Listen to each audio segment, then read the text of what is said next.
She gave everything to a dream that wasn't hers anymore. Her name was erased from the company wall she built with her own hands. The people she trusted the most stopped answering her calls. And the city that once felt like home turned into a place full of locked doors. But even in the silence she knew something. They hadn't destroyed her. They'd only made her quieter. And quiet people are dangerous when they start to rebuild. Because one day they stop explaining. And that's the day the world finally listens. Her name was Emily Carter, 32, once called the heartbeat of Orion Dynamics, a rising tech consulting firm in downtown Chicago. 5 years of tireless work, all poured into building systems, teams, and dreams that weren't supposed to vanish overnight. Until one Friday morning they did. The boardroom smelled of coffee and new beginnings, but not for her. Her partner, Daniel Ross, charming, polished, and dangerous in a suit, stood at the end of the long glass table flanked by lawyers. He didn't look at her when the papers were placed in front of her. "It's just a restructuring, Emily," he said smoothly, like betrayal was a business strategy. "You'll still be part of the team. Just in a different capacity." She scanned the documents. Her role was terminated effective immediately. Her shares transferred under emergency board discretion. Every word felt like a knife wrapped in corporate language. "You're firing me from my own company?" Her voice cracked, quiet but sharp. "Come on," Daniel said, forcing a smile that didn't reach his eyes. "You built something incredible. But this is how we scale. Investors need a stronger leadership image. It's not personal. Not personal." That phrase echoed in her chest like an insult. When she walked out of that glass tower holding a box of her belongings, a mug, a notebook, a picture of her team, the rain started to fall. Chicago had a way of washing people clean or drowning them slowly. She wasn't sure which one she deserved. That night, she sat on her apartment floor surrounded by silence and old takeout boxes. Her phone buzzed. Not with sympathy but headlines. Orion Dynamics appoints new CEO amid internal shakeup. The photo. Daniel smiling beside the board. Her face wasn't even blurred in the background. It was simply cropped out. Her best friend Lena called. You need to come over. You shouldn't be alone right now." "I'm fine," Emily said, even though her voice trembled. I can't believe it. I gave him everything. Late nights, weekends, my ideas, my plans." "Then take it back," Lena whispered. "You don't need them to rebuild. You are the company." Emily almost laughed. "You don't just start over from nothing." "Maybe not," Lena said softly. "But maybe you start from you." That line stayed with her. Not like a comfort, more like a dare. The next few weeks were brutal. Emails went unanswered. Recruiters turned cold once they learned she'd been let go under performance review. A lie Daniel's PR team spread quietly. Her savings thinned out. Her confidence thinner. Until one morning, while deleting rejection emails, she saw one message she hadn't opened. A subject line that read, "I don't know what they did to you, but I saw what you built." It was from Miles Henson, a quiet developer who'd once worked under her at Orion. He'd quit a month before the fallout, claiming burnout. In truth, he couldn't stand Daniel's manipulative control. "I've been working on something new," the email said. "A platform based on your workflow model, the one they buried. Could actually work. If you're in, I'll show you." Emily stared at the screen. For the first time in weeks, her pulse quickened. Not from anxiety but from possibility. She hit reply. "I'm listening." The cursor blinked, waiting for the next chapter of her life to begin. And just as the sun rose over the skyline, painting the city in gold, Emily whispered to herself, "They took my spotlight. Fine. I'll build a brighter one." But what she didn't know was that Daniel wasn't done with her yet. Morning light spilled through Emily's apartment windows like a quiet reminder that life still moved forward, even when you didn't. Her laptop glowed on the kitchen counter. Miles's message opened like a spark in a dark room. She hesitated before replying again. Trust had become expensive. They met 3 days later at a small coffee shop tucked between two old bookstores in River North. No suits, no fake smiles. Just two people who had been burned by the same fire. Miles was in his late 20s, soft-spoken, with a restless energy in his eyes. "I couldn't stand what they did to you," he said, wrapping his hands around a paper cup. That workflow you created, the system that could automate business projections? They shelved it right after you left. Daniel said it was too risky. Emily's jaw tightened. Risky means it worked but didn't make him look like the genius. Miles nodded. Exactly. I've been refining your original prototype. But it's missing your brain. Without you, it's just code. She studied him for a moment, cautious then curious. You're saying we start over? From scratch? Not from scratch, he said, sliding his tablet across the table. From truth. On the screen, lines of data moved like living veins. It wasn't polished, but it was powerful. Her algorithm reborn. For the first time in months, Emily smiled. Okay, she said quietly. Let's build. Days turned into nights. Her apartment became a war zone of coffee mugs, cables, and whiteboards filled with scribbles. She coded until her eyes blurred. Miles handled back-end architecture. They were building something more than a startup, they were building redemption. But every creation attracts attention. One night while they worked, Miles's phone buzzed. He glanced at the screen, face tightening. It's from someone at Orion, he said. They're asking if I've been in contact with you. Emily froze. How would they know? He shrugged. Maybe they're watching you. The words hit her like cold water. She hadn't told anyone except Lena. She checked her phone. A new notification blinked. Daniel Ross viewed your LinkedIn profile. It was a small thing. But to Emily it was a message. Later that night, sitting on her balcony, she called Lena. He knows, she whispered. Daniel. He's watching. Lena sighed. Let him watch him. Let him see what he threw away. But Emily's gut twisted. No, you don't get it. Daniel doesn't just watch. He controls the narrative. If he senses I'm a threat, he'll kill the story before it begins. Then write one he can't erase. That night, Emily made a decision. If Daniel wanted control, she'd play his game better. She registered the company under a quiet alias, Halcyon Analytics. No public face. No LinkedIn profile. She hid behind layers of online privacy, letting Miles handle external communication. The goal wasn't revenge anymore. It was proof. Proof that what she'd built had value beyond one man's greed. Weeks passed. Their product, an AI-based projection model that forecasted corporate efficiency, began to take shape. It wasn't perfect, but it worked. They ran trials, tested companies, and saw results that even shocked her. One night, after hours of debugging, Miles looked at her and said, You know, this could change everything again. You'll be back where you were. Emily stared at the glowing code. I don't want to go back, she said softly. I want to build something that no one can take from me again. He smiled. Then you already won. But victory has a cost. One morning, she opened her email to find a message from a major publication. The Business Ledger. We've heard whispers about a new predictive analytics firm shaking up the market. Would you be open to an anonymous interview? Her heart pounded. Exposure meant validation. It also meant risk. She drafted a reply, hesitated, then sent, Maybe. But I don't exist, not yet. 2 days later, an article went live anyway. Rumors swirl around a mysterious tech disruptor, using revolutionary data models. Insiders claim the architecture resembles Orion Dynamics' early systems. The headline burned through the corporate world, and straight into Daniel's office.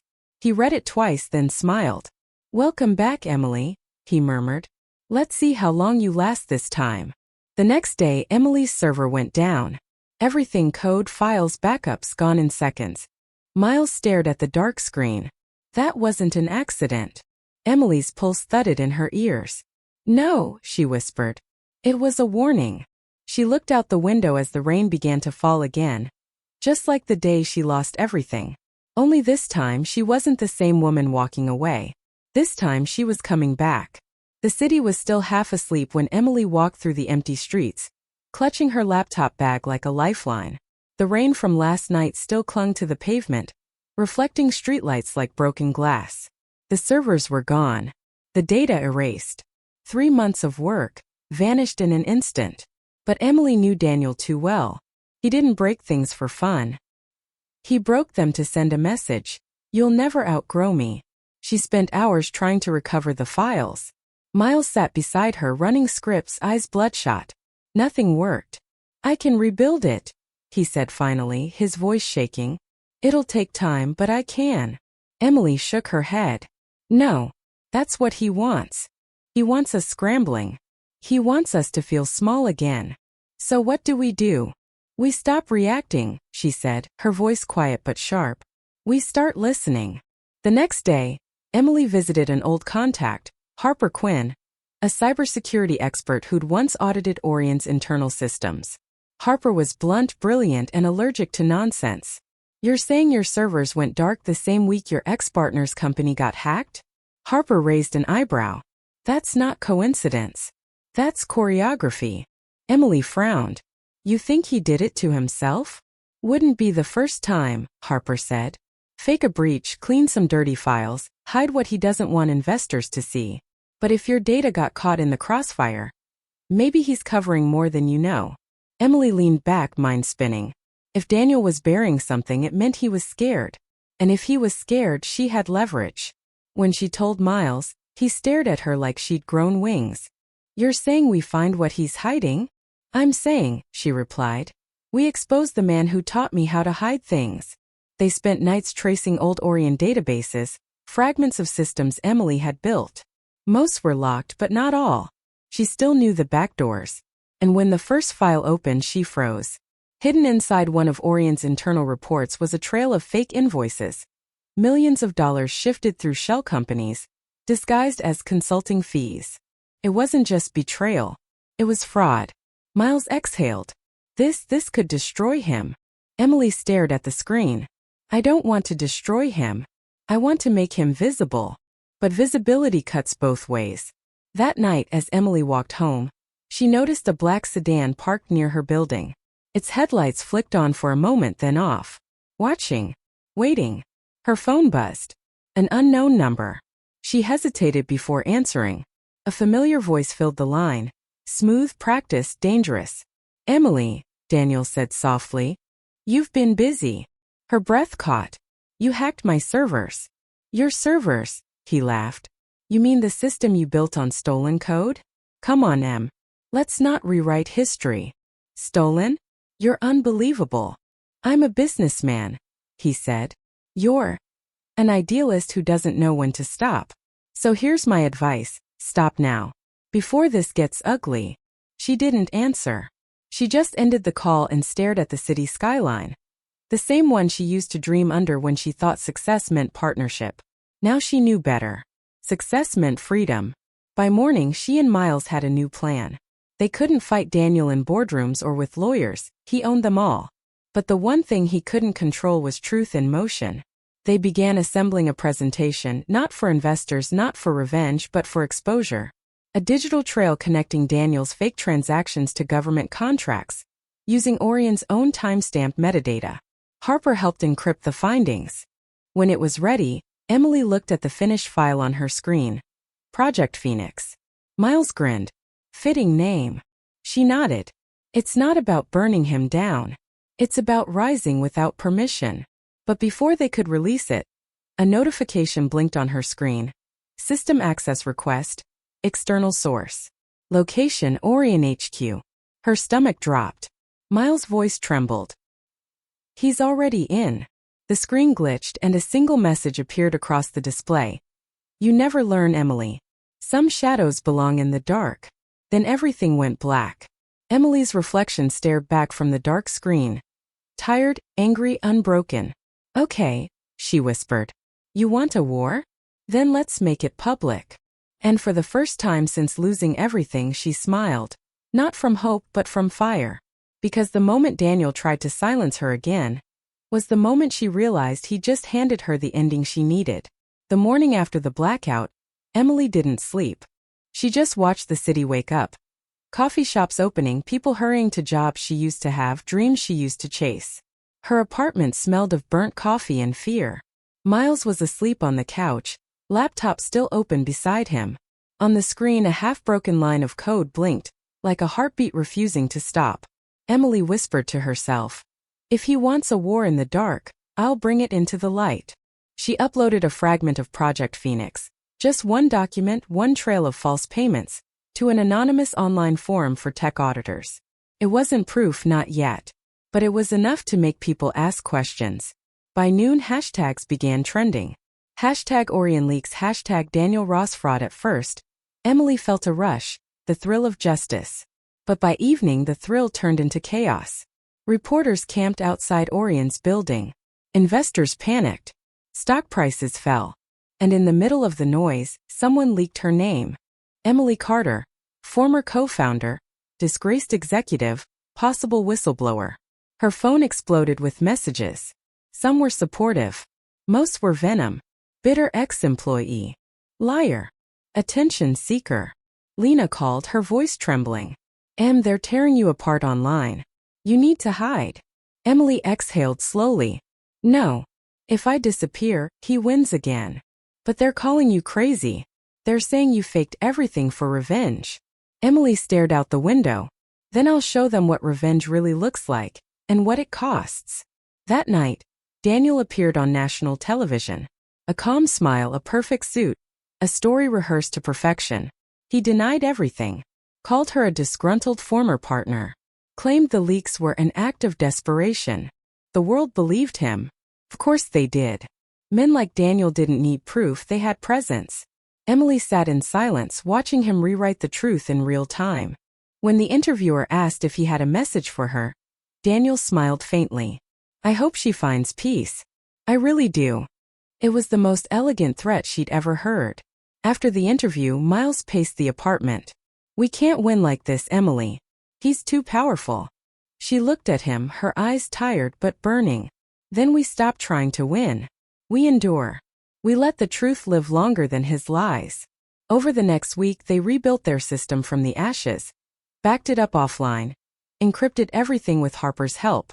Harper warned her. If you push this any further, you'll become a target. Not just legally. Personally. Emily smiled faintly. I already am.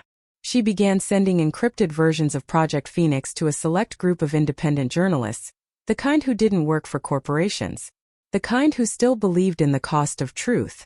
But the attacks grew. Her email was hacked again. Anonymous threats filled her inbox. You're finished. You'll regret this. Stop before you disappear. And then a photo, sent from an unknown number.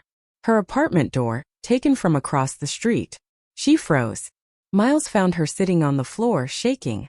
He's watching us again, isn't he? Emily didn't answer.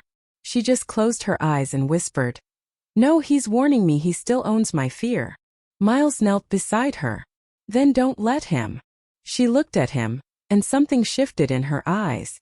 A quiet strength that didn't come from anger anymore. It came from exhaustion and resolve. I'm not scared of losing, she said softly. I'm scared of becoming what he is. He smiled faintly. Then you never will. Days later, one of the journalists, a woman named Nora Ellis, reached out. I verified everything, she said over the phone. The data's real. The fraud's real. The manipulation, all of it. I'm publishing in 48 hours. Emily felt her throat tighten. 48 hours until what? Nora's voice steadied. Until your silence becomes power. That night, Emily stood by her window again. The same city, the same rain, but something was different this time. For the first time in years, she didn't feel invisible. She felt exposed, alive, and terrified. Miles came to stand beside her. When this goes live, he said quietly, your name will never be clean again. She nodded. It was never about being clean. It's about being seen. And as lightning flashed outside the window, she whispered the words that would define her next chapter. Let him have the spotlight. I'll take the truth. The article dropped on a Monday morning. No teasers. No warning. Just a headline that cut through the noise like thunder. Orion Dynamics, the hidden empire of lies. Underneath, the subheading carried her name. Data uncovered by former co-founder Emily Carter exposes millions in falsified reports, hidden contracts, and corporate deception. The world woke up different that day.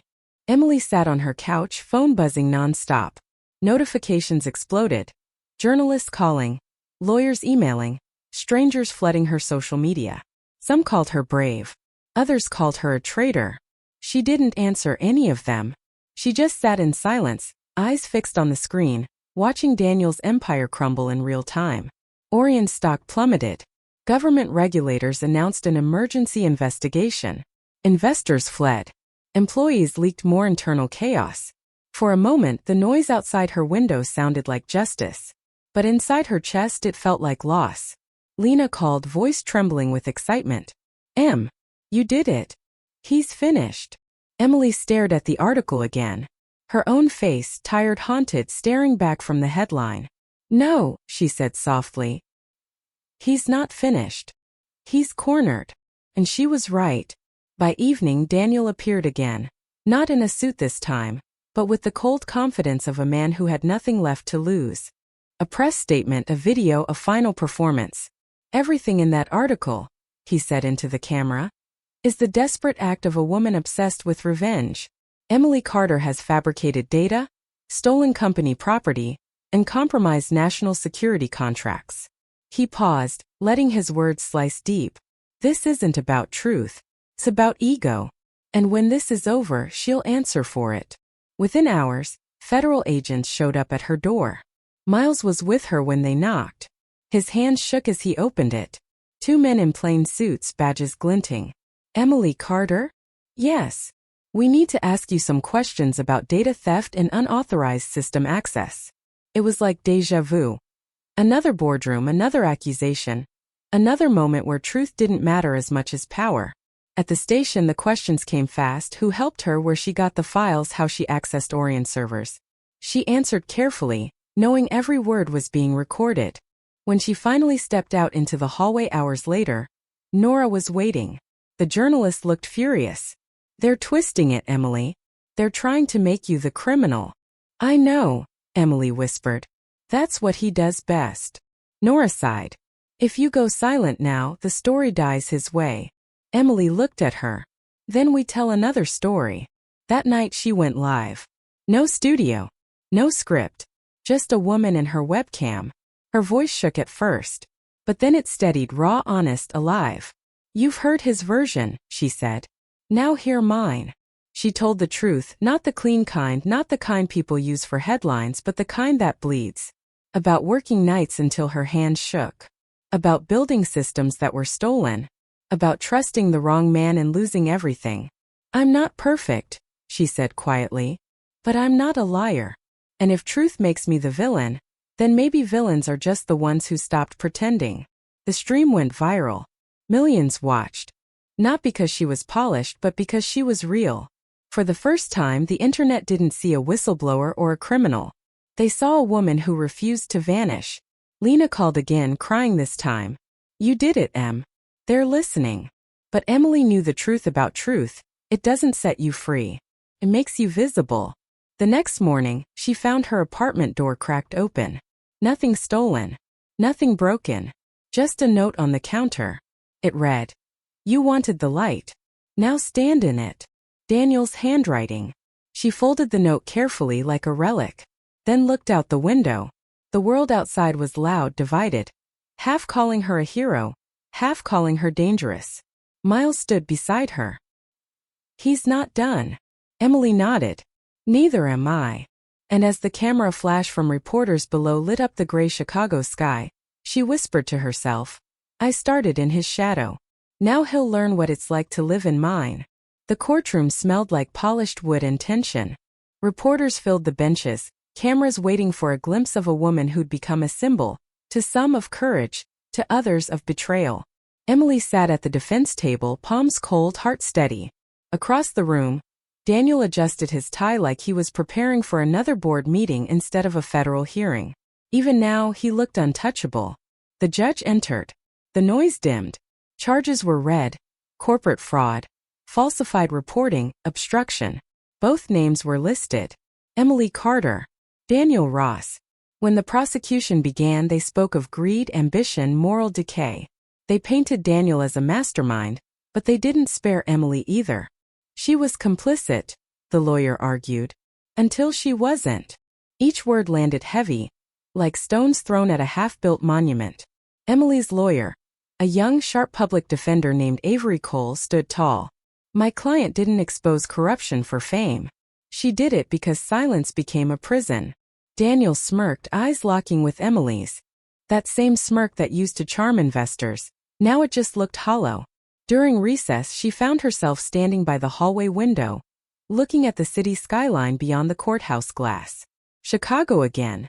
The city that gave her dreams and then took them. Daniel approached quietly, voice low. You could have had everything, Emily. You just had to let me lead. She turned to face him. Lead? You mean lie better. He smiled faintly. You think this ends with truth? You're naive. They'll forget you by next month. You'll be a headline. I'll be a legacy. She stepped closer, her voice calm but cutting. Then let's see how history treats legacies built on stolen lives. He didn't respond. He didn't have to. The silence said everything. He still believed he'd win. When the trial resumed, Nora took the stand. Her testimony was fearless, her evidence airtight. The documents, the audit logs, the fake accounts, all of it laid bare. Daniel's mask began to crack. The defense tried to spin it. Emily hacked the systems, Emily leaked confidential data, Emily broke the law. But then Harper took the stand, calm, technical, factual. The access signatures, she said, proved that Ms. Carter's login was duplicated inside Orion's own network. That means she was framed. The courtroom murmured. Daniel's attorney looked pale. By the end of the day, the judge called for adjournment until verdict. The crowd buzzed with whispers. Emily didn't celebrate. She just sat there breathing shallow, quiet, exhausted. Outside, reporters surrounded her. Microphones in her face, flashes blinding. Do you think justice will be served? Are you afraid of retaliation? Was it worth it?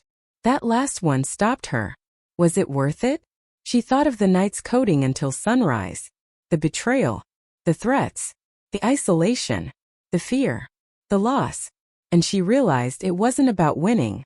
It was about surviving without losing herself. She looked into the cameras. It's not about who wins. It's about who refuses to disappear. The clip went viral within an hour. Millions watched.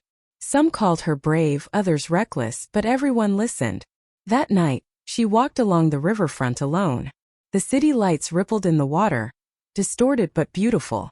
Miles joined her quietly. You did it, he said softly. Not yet, she replied.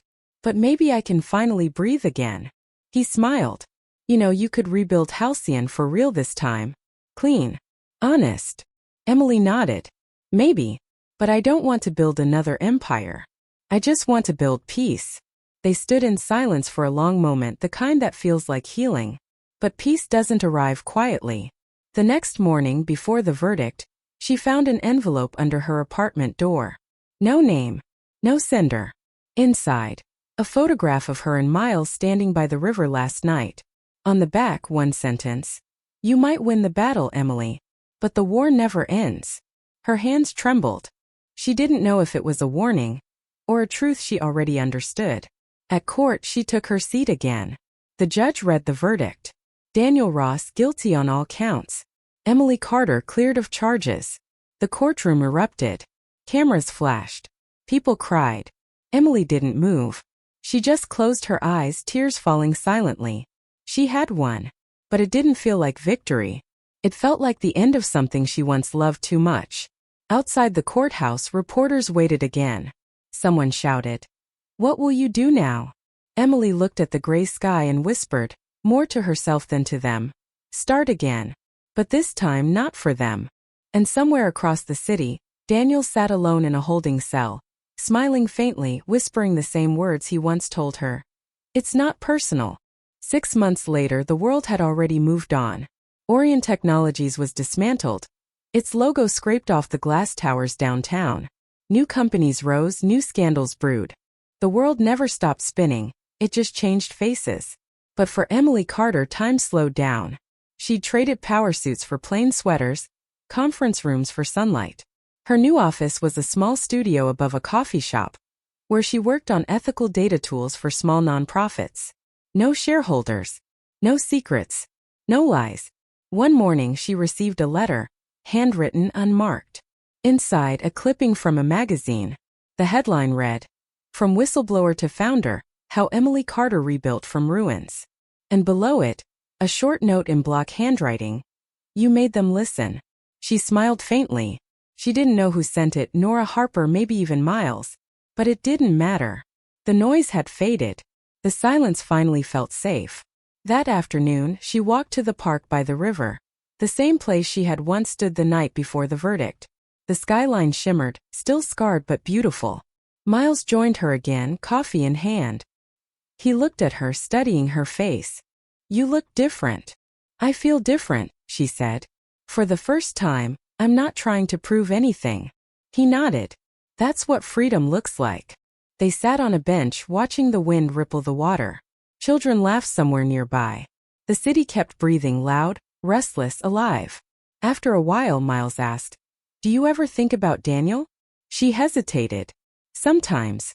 Not with hate. Just understanding. Understanding what? That power doesn't destroy people, she said quietly. Fear does. Fear of being forgotten. Fear of being small. He nodded slowly. You're not small anymore. Emily smiled, eyes glistening. No. Just human again. She stood, walking closer to the water's edge. The breeze tangled her hair as she whispered. Half prayer, half promise. From shadow to spotlight. I guess we all pass through both. Her phone buzzed. A notification from a journalist asking for another interview. She looked at it for a long moment, then turned it off. The world didn't need another speech. It just needed her to live. As she walked away, the city lights began to flicker on, one by one, across glass towers and distant bridges. Each one reflected on the water, a broken chain of gold stretching toward the horizon. Somewhere in that reflection, Emily Carter saw herself. Not the whistleblower, not the victim, not the corporate prodigy. Just a woman who had lost everything and found something better. Not revenge. Not fame. Peace. And for the first time in years, she smiled, not because she'd won, but because she had finally stopped fighting.